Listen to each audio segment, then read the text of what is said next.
Hi, and welcome to this live reading from A Song of Salt and Secrets, Book 2 by Amanda Marin. And this is presented by Itsy Bitsy Book Bits. Chapter 1. It's an accident. It always is. No one could possibly want to do this. That's why it's called a curse, a punishment, vengeance. And that's also why, when Sarah grabs my arm, a gentle but panicked shaking, I stop singing immediately. The final note catches against my larynx as my lungs resist expelling the breath needed to make it whole. The melody crashes in the air around us like one of the waves breaking over the rocks at our feet below. I open my eyes. Corisande, look, over there, she says, lifting one of her pale, thin fingers to our right. Following her stare, I gasp.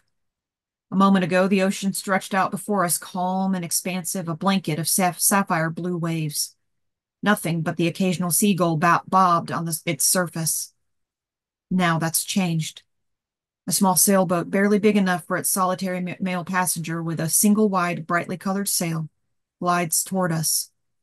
It moves quickly, too quickly for being so close to shore. There's no beach here, no soft sands to run aground on. There are only jagged rocks and battering waves. A shipwreck waiting to happen. Death floating closer by the second. My heart beats faster. But he wasn't there before I checked. I made sure we were alone. I know, I did too. It's not your fault. Sarah brushes a reassuring hand against my shoulder. Except it is, in fact, my fault. We both know it is. No matter my intentions, no matter how careful I've tried to be, this is my doing. I sang. I called him. And I'm a siren, deadly and impossible to resist. Neither man nor sea can disobey me. Desperately, I gulp down my guilt. This is no time for self-loathing. I have to do something. I have to help. I need to try to undo this terrible event I've set in motion. No, turn back! I scream, hoping the sailor can hear me over the roar and crash of the waves. I jump up and down and flail my arms overhead, frantically trying to catch his attention. My loose, crocheted sweater billows in the breeze behind me like a flag, a fortunate choice in clothing for catching someone's attention. Still, the boat speeds closer, its sail full of wind, the current strong against its keel. It's like the sea wants me to take him. She's offering him up to me as if her waves are a silver platter. Beside me, Sarah joins in the frantic shouting and waving. Drop your sail! Tack starboard! Together, we try to think of something, anything that will slow the approaching sailor down or make him turn back. But it's useless. We noticed him too late, and the power, the curse, is too great. I let out a sob. He's going to crash! As soon as I say the words, it happens. The tiny boat broadsides a rocky outcropping just a few yards away. The sound is terrible, a deep, grumbling growl like the warning of an angry lion about to roar. I feel the sound in my bones reverberating like thunder beneath my skin. And then the vessel moves no closer. For a few seconds, its sail wavers, bucking against its frail mast. Then it collapses, falling sideways against the rock like the broken husk of a popped balloon tumbling to the ground. The sight makes something inside me burst and break, too. Come on, I grab Sarah's sleeve. We have to help him. If he's run aground, there's still a chance. I don't have to clarify what there's a chance for, a chance that the sailor will live, that we can save him, despite the curse working against us, because Sarah already knows. We dart along the rocks up toward the outcropping with the shipwrecked sailor, but as much as we try to hurry, the going is slow. The stones are slick, slippery from lichen and splashing salt water, and there are gaps between them, both in their height and distance. Maybe if we had better shoes on, sneakers, something with rubber soles, we'd be able to move more easily. But we're both in sandals, and Sarah's peasant skirt keeps getting tangled around her ankles. Watch out here. I drop to my hands and knees to crawl along an especially difficult stretch. It's hard to get your footing. My warning comes too late. Sarah yelps as her foot slides out from underneath her. She tumbles forward on the dark rock, hard. I glance back over at her as she tries to haul herself up. Her skirt's ripped and her knee is scraped. Great. At this rate, I'll kill not just this random sailor, but my best friend too, before the day is out. I'm okay, keep going, she pants, scrambling up beside me. A wave breaks against the rock behind me. It's larger, angrier than the others. A sign from the sea that she's confused, unable to understand why I don't want her gift. She's only trying to help. The water sprays over my head like an icy veil, soaking through my clothes in an instant. I shriek, startled by the coldness and cruelty of the waves, but I keep going. I'm out of breath, my palms itch from the lichen, and my clothes are stiff and heavy in the salt water. Still, as I clamber over the last of the rocks toward the shipwrecked sailor, it's hard to feel sorry for myself. I can only feel sorry for him. The tiny boat is caught among the sharp rocks, half in, half out of the water. And it's flooding. Fast. There's a gash along the port side where it ran broadside to the outcropping a moment ago. Seawater rushes in, filling the hull. It won't be long before it sinks. The ocean's assault comes from above as much as it does below, too. Waves break over the deck, filling the cockpit. Supplies, an extra life jacket, a lightweight oar, and a water-resistant bag rise from the floor to the surface. In a moment, they'll be swept out to sea. Then, there's him, the sailor, my unintended victim. He's unconscious, thrown partially out of the cockpit by the force of the impact. His body lies sprawled across the deck and stone, and he's bleeding from a gash on his forehead.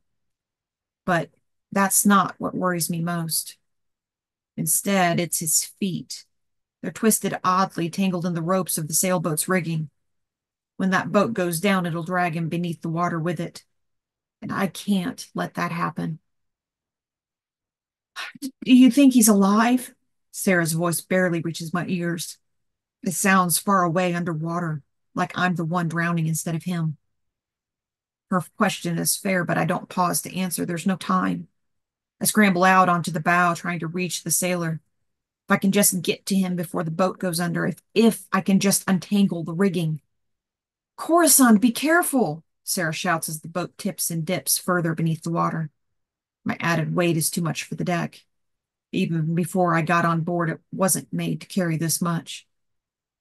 I lose my balance, tumbling over the sailor's torso. Another angry wave breaks over us, and I cough, choking on salt water as we're momentarily submerged. I cling to the flimsy mast so I'm not swept away, then use it to glide myself closer to the unmoving man. But he's not a man, not really. Now that I'm close enough, I can see that he's younger, more my age. 18, give or take. Not much more than a boy. Realizing this makes me panic even more. He's too young to die. He has so much life ahead of him. And he must have a family, a mother who will cry at his funeral, maybe even a girlfriend who will too. Life will never be the same for them because of me. Because I'm a monster. Hurriedly, I began to work on the ropes around his feet. I'm twisting and unknotting. I have to get him loose first. That's the priority.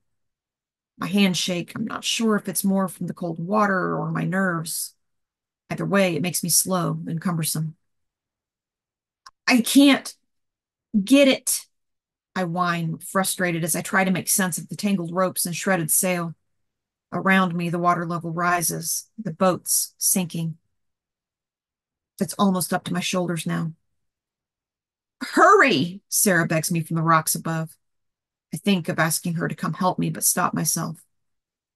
Even if she were to join me on the bow, it would do more harm than good. The boat would never withstand the added weight. So I keep going alone. I pull off the young sailor's shoe and slide the snarled ropes down from his ankle and over his foot. There, one leg free. Some progress, at least. Hang on, okay? I whisper to him as if he can hear me. I got you into this, and I'm going to get you out, too. I hope I can make good on my promise. I start in on his other leg next, trying to tug off the shoe. Maybe it'll help again like it did before. But the sea batters us once more. Another wave pounds the deck. The boat gives a rumbling groan and slips further underwater, dragging the sailor and me down deeper with it. I dive. I have no choice. Drawing in a deep breath, I fill my lungs with so much air I think they might burst, and I dip below the surface into the submerged cockpit. I can't give up. I won't. Tug. Unwrap. Pull. Rip. Unravel. The boat gives a terrible shudder around me, but I push up on the sailor's leg, hoisting him further into the ledge. He's free from the rigging and just in time. As I kick myself back up to the surface, the bow of the boat slips completely underwater and slides away from the shore. The shredded sail drags behind it, trailing over the edge of the rocks. Then it, too, dips below the angry waves. Sputtering salt water, I heave myself up onto the ledge beside the sailor. For a moment, I just lie there next to him, trying to catch my breath, trying to stop shaking, trying not to think about what a close call that was. And then I remember this isn't over yet. The sailor may not have drowned, but he's not saved yet either. He has that gash on his forehead, and who knows what other injuries. I have to get him out of here safe and away from the water. Help me move him, I say to Sarah as I roll over and begin hoisting the young man's arm over my shoulders. He's bigger than I am, lean but muscular, with thick arms. I can't lift him myself, and I doubt Sarah can either, but if we work together, we should at least be able to get him to higher ground. This way, I nod to our left, to a rocky plateau a few yards away. Even with her help, it's hard to move him. The stones are so slick, and he's dead weight like an anchor dragging behind us. Here, I finally wheeze. Let's stop here. Sarah helps me lower the sailor onto the ground. He's safer here. The rocks are dry. No waves can touch him. As he slips from my grasp, I get my first look at him. He isn't just young, he's also good-looking in a careless way, in a way that involves messy, overgrown black hair and a stubble-strewn jaw that seems strong enough to cut diamonds. I bet there's normally a healthy blush of color in his cheeks, too, but for now they're pale. Pale and sickly. Is he dead? Sarah's voice is hoarse as she crouches beside him with me. I don't know. I brush my hand against his lips to feel him exhale, but there's nothing. He isn't breathing. Well, is his heart beating? I lean over to check, unzipping his life vest and ripping open the red plaid shirt beneath it. I lower my head to his chest, trying to hear, but between the roar of the breaking waves behind us and the hammering of my own pulse in my ears, it's too hard to tell for sure. I don't know. Tears spring to my eyes, and I sit up again quickly. No, no, no, I whimper, patting his cheeks, trying to shock life back into him. Wake up, please, wake up. He still doesn't budge. Wiping tears from my face, I look over at Sarah. Her eyes are as wide as tidal pools. Don't you know some weird hippie stuff that we can help? Burned herbs or voodoo or something? I'm only half serious. She knows that. I'm grasping at straws more than anything, desperate for another way. Sarah tilts her head to the side. Sorry, I left my medicine bag and magic crystals back at the dorm, she says dryly. Then her eyes brighten. How about CPR? They made us learn it at my last school. Anxiously, I nod. I only know the TV version of CPR, the kind done in emergency room dramas by doctors in high heels and flawless makeup.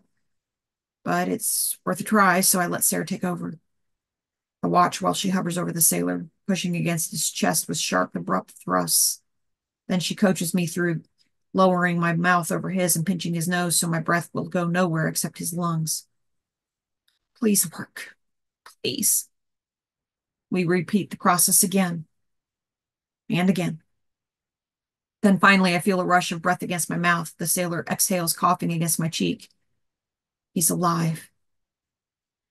Turn him onto his side, hurry! Even as she speaks, Sarah's already rolling him away from me.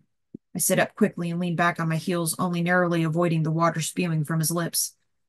Sarah grabs at my hands, shaking with excitement, and we both laugh strangely, part relief, part sob. We did it, I choke. We saved him.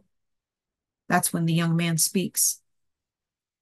Come here to me, my dearest love, he murmurs as I rest his head in my lap. His eyelids flutter and his head lolls as he coughs and struggles for air. But he doesn't wake up, not completely anyway. Sleep with me, so peacefully. I clap my hand over my mouth in shock. Someone else might think he's muttering nonsense, but I know better. They're lyrics. My lyrics. The words to the song I always sing, that we all sing. Our siren song. It's an old incantation, lullaby-like, hypnotic, impossible to resist if the legends are accurate. Maybe someday, years from now, I'd have been able to convince myself that his accident wasn't my fault, that it wasn't my song that called him. But not now. I'll always remember this. I'll always know it was me who hurt him. Dazed, I look up at Sarah, but she isn't listening. She hasn't heard. She's on the move again, this time reaching for the waterproof bag of supplies from the cockpit.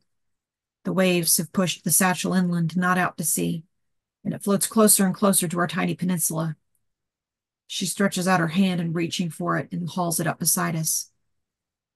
Beneath the stars and shining sea, the sailor mumbles as she rifles through the bag.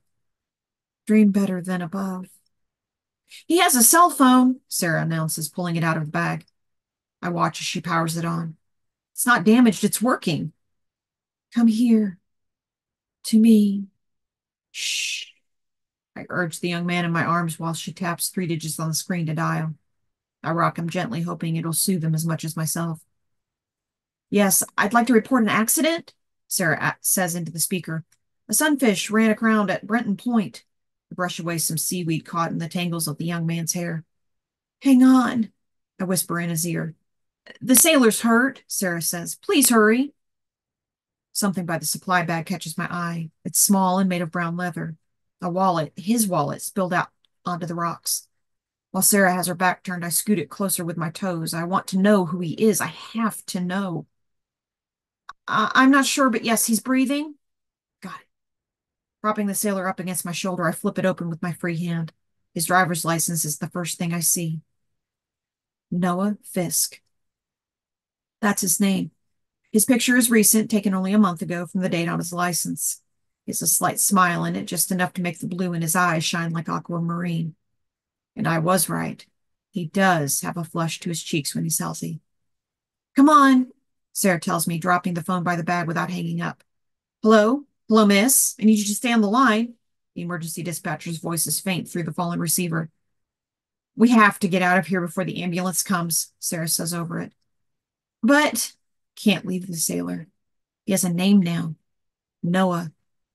And I owe him. I have to see to it that he's safe for his mother, for his girlfriend, for his future. Shaking her head, Sarah grabs my hand and tugs me to my feet. Noah's wallet tumbles from my grasp, landing on the rocks by his elbow. He groans as his head slips from my lap and he collapses against the rock once more. Sleep with me, so peacefully. My song on his lips replays continuously in my mind as we race back to Sarah's car in the parking lot.